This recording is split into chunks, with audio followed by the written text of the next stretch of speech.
Assalamualaikum warahmatullahi wabarakatuh. Alhamdulillahi rabbil alamin. Wassalatu wassalamu ala asrafil anbiya wal mursalin Sayyidina wa maulana Muhammadin ajma'in amma ba'd.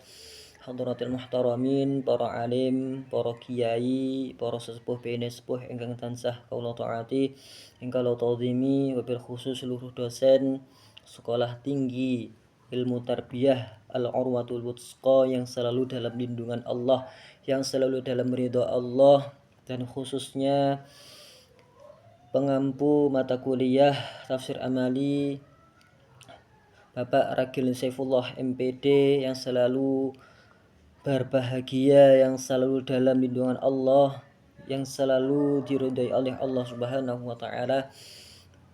Dan wabil khusus juga kepada teman-teman kelas 2B Prodi PAI yang selalu dalam lindungan Allah Subhanahu wa taala. Amin. Pertama-tama marilah kita panjatkan puja-puji syukur kehadirat Allah Subhanahu wa taala yang mana telah memberikan kesempatan pada hari ini untuk mengerjakan tugas dari dosen, yakni tafsir amali surat Al-Baqarah ayat 284 dalam keadaan sehat walafiat tanpa kurang suatu apapun. Salawat serta salam semoga tetap tercurah limpahkan kepada junjungan kita Nabi besar Muhammad sallallahu alaihi wasallam dengan ucapan Allahumma shalli ala sayyidina Muhammad. Karena beliaulah telah membimbing kita dari zaman yang penuh kegelapan menuju zaman yang terang benderang, yakni ad-dinul islami wal iman. Alhamdulillahirabbil alamin. Baik, kami akan mempresentasikan atau menafsirkan dari tugas kami, yakni surat Al-Baqarah ayat 284. Sebelum kami menjelaskan panjang lebar dari tafsir amali surat tersebut, marilah kita mengaji dulu, yaitu membaca dari surat tersebut. A'udzu billahi minasy syaithanir rajim. Bismillahirrahmanirrahim. Lillahi ma fis samawati wa ma fil ardh. Wa in tubdu ma fi anfusikum aw tukhfuhu yuhasibukum bihillah fayaghfiru liman yasha'u wa yu'adzibu man yasha'u wallahu ala kulli syai'in qadir. Alhamdulillah rabbil alamin. Marilah kita artikan per kata. Bismillahirrahmanirrahim. Lillah, milik Allah, ma apa saja, fi yang ada di as-samawati langit-langit, fi yang ada di ardi yaitu bumi, wa in dan jika tubdu kalian nyatakan atau tampakkan, ya, ma apa yang fi di dalam anfusikum diri kalian atau hatimu, au tukhfuhu atau kalian sembunyikan, yuhasibukum dia Allah akan memperhitungkan kalian, bihi karena hal itu atau dengan itu, Allahu Allah, fayaghfiru maka dia mengampuni, liman bagi siapa, yasha'u yang dia kehendaki, wa yu'adzibu dan dia menyiksa, man siapa, yasha'u yang dia kehendaki, wallahu ala dan wallahu dan Allah ala atas atau terhadap kulli segala syai'in sesuatu, Qadirun yang berkuasa. Jadi milik Allah lah apa yang ada di langit dan di bumi. Jika kamu menyatakan apa yang ada dalam hatimu dan kamu menyembunyikannya, niscaya Allah akan memperhitungkannya terhadapmu, maka Dia mengampuni siapa yang Dia kehendaki dan menyiksa siapa yang Dia kehendaki. Dan Allah Maha Kuasa atas segala sesuatu. Jadi kepemilikan mutlak Allah, yaitu segala sesuatu di langit dan di bumi adalah milik Allah, menegaskan kuasanya yang absolut. Nah, jadi di sini adalah kepemilikan Allah yang menegaskan kekuasaan yang absolut. Jadi tidak bisa dirubah. Contohnya adalah bencana alam. Contohnya bencana alam yakni adalah gempa bumi, tsunami atau letusan gunung berapi. Jadi manusia tidak bisa mencegah atau mengendalikannya. Ini menunjukkan bahwa alam sepenuhnya berada dalam kuasaan milik Allah. Meskipun manusia itu bisa memprediksi, akan tapi mereka tidak bisa menghentikan kehendak Allah. Jadi ketika ada gunung Merapi, tsunami, banjir, bahwasanya itu adalah kuasa Allah. Atau yang lain adalah halnya seperti kematian, bahwasanya kematian kita tidak tahu kapan akan hari hanya atau hari ajalnya. Jadi seperti itu.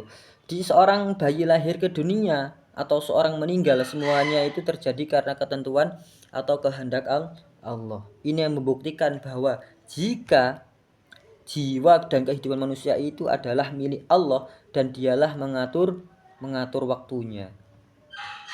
Nah, seperti itu. Jadi contohnya juga ada rezeki ataupun kekayaan. Kemudian tumbuhnya tanaman. Nah, tumbuhnya tanaman ini juga kehendak Allah.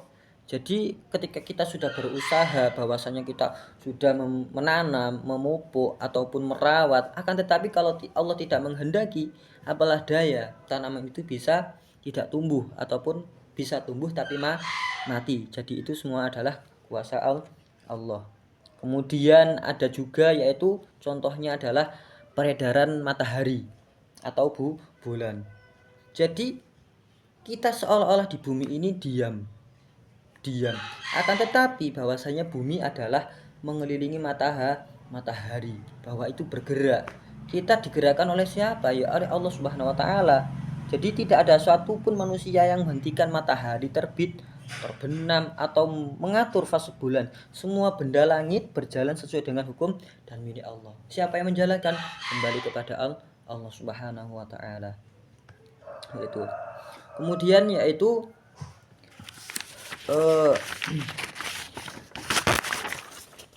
wa in tubadu ma fi anfusikum aw tukhfu yuhasibukum bihillah. Jadi Allah mengetahui isi hati. Apapun yang ada di dalam hati, niat, bisikan hati, baik ditempatkan maupun disembunyikan, tetap dalam pengawasan dan penghitungan Allah. Yaitu tetap kita niat dalam ibadah. Seorang mungkin terlihat sholat dan khusyuk, tetapi hatinya itu kemana-mana. Ingat cucian, ingat masak, ingat uang yang hilang. Nah, ini termasuk uang yang hilang itu juga ketika kita pas sholat itu mesti ingat. Uang saya ingat di sini. Nah, itu adalah contohnya adalah Allah mengetahui isi hati. Atau hati yang menyimpan dendam, bahwasanya kita dendam sama teman kita, kemudian kita iri, dengki. Nah, itu Allah itu mengetahui isi hati kita. Terus contohnya lain adalah doa dalam hati, bahwa kita berdoa, insya Allah Allah mendengar. Kita kerentek ataupun sudah ada sedikit getaran untuk niat, maka Allah sudah mendengar. Ya, jadi Allah tetap memberikan pahala berdasarkan niatnya. Makanya ketika kita sebelum melakukan sesuatu kebaikan, ya kan, maka kita usahakan bahwasanya pada awal kita sebelum melakukan sesuatu tersebut, kita itu niatkan dalam hati bahwasanya kita niat untuk ibadah kepada Allah Subhanahu wa taala. Jadi seperti itu. Ya. Kemudian yang ketiga ini adalah fayaghfiru liman yasha wa yu'adzibu man yasha. Lalu Allah mengampuni siapa dia yang dikehendaki dan mengazab siapa yang dia kehendaki. Ini menunjukkan bahwa kuasa Allah dalam memberikan balasan. Ya. Jadi taubat diterima meski dosa besar. Ya. Orang munafik yang dihukum ujian hidup sebagai bentuk keadilan ujian. Nah, di sini contohnya adalah seseorang yang dulunya pernah berbuat dosa besar, misalnya mencuri, berzina, atau bahkan membunuh, itu benar-benar bertobat dengan ikhlas, Allah mengampuni sepenuhnya. Meskipun itu adalah dosa besar. Jadi Allah Maha Pengampun. Meskipun kita dosa besar, maka besarnya ampunan Allah itu sangatlah sangat besar pokoknya. Jadi ketika kita meminta ampun kepada Allah, insya Allah Allah mendengar kita dan kita dosanya akan diampuni oleh Allah Subhanahu wa taala. Kemudian adalah wallahu ala kulli syai'in qadir, dan Allah Maha Kuasa atas segala sesuatu, tidak ada yang sulit baginya. Ya. Jadi Allah Maha Kuasa atas segala sesuatu, termasuk menilai hati dan takdir makhluknya. Contohnya apa? Penciptaan alam semesta, langit, bumi, matahari, bintang yang ada di bumi, semuanya itu sistem alam berjalan dengan teratur tanpa bantuan manusia. Dan itu semua adalah yang menjalankan adalah Allah Subhanahu wa taala. Seperti itu. Jadi Allah adalah zat yang maha kuasa dan adil. Dia menghukum, mengampuni bukan secara semena-mena, tetapi karena ilmu, hikmah, dan rahmatnya yang sempurna. Dan semua yang terjadi dalam ciptaannya, detak jantung hingga rotasi planet, adalah bukti kekuasaan yang tak terbatas. Jadi Allah Subhanahu wa taala itu sungguh-sungguh hebat. Bahwasanya kita bernafas, detak jantung, itu yang mengatur adalah Allah Subhanahu wa taala. Jadi ayat tersebut adalah awal mulanya membuat para sahabat itu merasa berat karena mengira bahwa mereka dihisap atas lintas hati yang bahkan tidak mereka ucap atau lakukan. Maka Allah menurunkan ayat 285 dan 286. Dijelaskan bahwa Allah tidak membebani seseorang melainkan sesuai kesanggupannya, dan bahwa seseorang tidak akan dihukum karena lintasan hati yang disengaja selama tidak dikatakan atau dilakukan. Jadi Allah Maha Pengampun.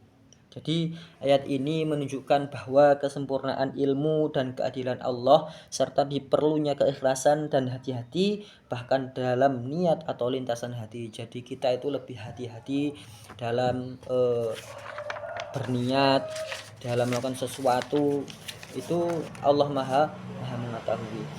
Jadi contoh tafsir amali dari meningkatkan keimanan akan ilmu dan kuasa Allah, contohnya adalah zikir hari seperti ya Allah aku termasuk orang yang ikhlas, ya Allah jadikan aku termasuk orang-orang yang ikhlas.